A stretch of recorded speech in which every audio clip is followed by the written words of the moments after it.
the all-American half pounder, 2 pure beef patties, lettuce, tomato. Singles going steady.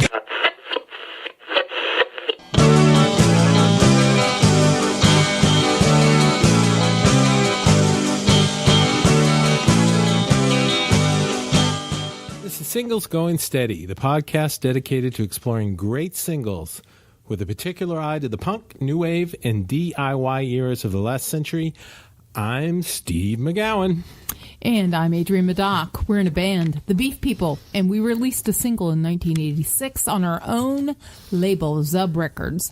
But we're record collectors and very passionate about the representation of pop music in the perfect single recording. Exploring the mysteries of what makes for a great single is what propelled us to begin this podcast. And what number are we up to now? Today's podcast is Singles Going Steady 01515. And we're going to be talking about one of my personal favorite bands, Joy Division, and their first single for Factory Records called Transmission. So I want to get I want to talk, before we even really get into too much Joy Division, I want to talk about the goth thing. Okay. Now, it's a revisionist history, yes. Revisionist rock history. Right. Because people think of Joy Division as a quote-unquote goth band. But Adrienne and I were talking about it, and you were saying that I think that's really revisionism, because right. there really wasn't any goth when Joy Division. Well, we were listening to Joy Division, and Joy Division was putting out records. Yeah, the goth Ian was still not alive. a thing yet. Right. It was just kind of a dark post-punk. Yeah, sound. and I think because of Ian's fate, that maybe it gets lumped in with the sort of the brooding, spiky-haired, black overcoat, gothism that has its great proponents. But I don't think Joy Division, despite maybe all of those things being very much at home there, was really identified as a goth band at the time. Yeah, I agree. I don't think anybody was identified as a goth band back then, that early. Their music is definitely intense, and some of it is depressing, especially the lyrics. But I always felt kind of uplifted listening to Joy Division. It's just music that really connects with me and makes me excited about rock and roll. It's well done. It's basic exhilarating. Rock and roll. Yes. I mean, there's the heart. There's a beating heart in the heart of darkness. Right. That is Joy Division. I mean, it's not that Very it's well all gloom. Right. There's the spark.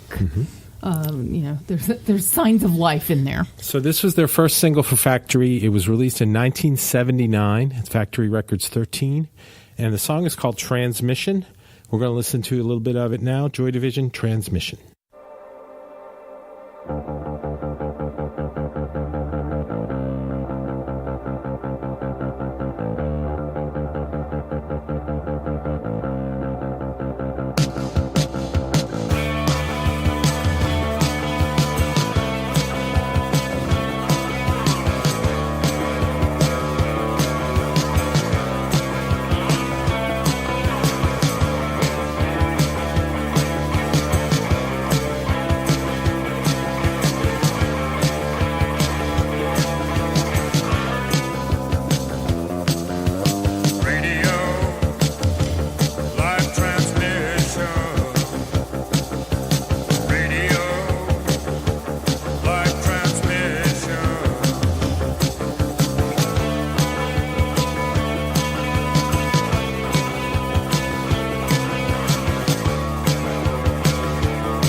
So what makes that a great single?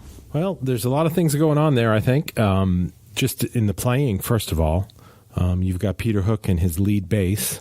It's a fairly simple line, but the bass is so melodic and so upfront. And Stephen Morris's drumming is just crazy, propulsive. You've got Ian's kind of dark, low Iggy sort of delivery in his voice. And Plaintive wail. yes, the low wail. And, Bernie's playing some pretty cool guitar stuff on there. It's just, it all locks together. The thing about Joy Division is nobody really sticks out, I don't think. They had a real cohesiveness that a lot of bands don't have. It's not just like the guitar player and the other guys. All three of them are really central to the sound. Right, and you add the vocals in, it's like four equals. Right. Mm-hmm. And, the lyrics on this song are really good. I think he's talking about basically how listening to the radio will steal your mind. So that's uplifting, too. Yes.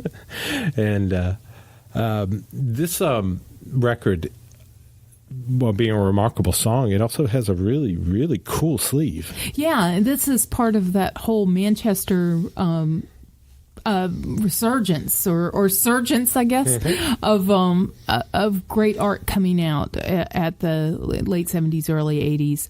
And this is Peter Saville, who sort of came out of the incubator, the art school there in Manchester, along with Malcolm Garrett, who was the designer for all the Buzzcocks great singles. And Saville was basically the house designer at Factory. Yes, I think he did almost all the sleeves. And the iconic Joy Division, Unknown Pleasures, Mountainscape is Peter Saville. And I think, if anything, sort of gives popularity. I mean, you see parodies and straight copies of that cover. And, as we were getting ready for this episode, we were looking at a live performance of Transmission, and they had the mountainscape in the background as they were performing. So that really is, it becomes one with the band, that visual image. Yes. It's very cool. The actual sleeve for Transmission has a picture of the nebula. What we're talking about. It's a nebula, right? Yes, I believe that is the great nebula in Orion, and it is, in fact, a very good nebula, if not great. It's beautiful. It's a beautiful picture on the sleeve. There's no words, no lettering, just the picture of the of space, and it's just kind of striking. Yes. Yes, very, very well done. This single was released in '79. It did not chart. Adrienne and I were talking about, again, sadly, if you know the Joy Division story, they were an English band from Manchester in the north of England, and the lead singer and songwriter, lyric writer, Ian Curtis, did pass away. He committed suicide, tragically. And unfortunately, I think the popularity of Joy Division comes out of that. Yes. Yes. I mean, I think that sort of romantic notion of the tortured artist. Right. Kind of the Jim Too Morrison beautiful thing. for this world. Right. Yeah. Because, to be honest, Joy Division wasn't very big in the U.S. It wasn't impossible to find the records. They were there, the imports. And they weren't really that big in the UK either, until after Ian's passing. So that's an unfortunate byproduct, because the music is certainly amazing, and it deserves to be listened to, whether anybody died or not.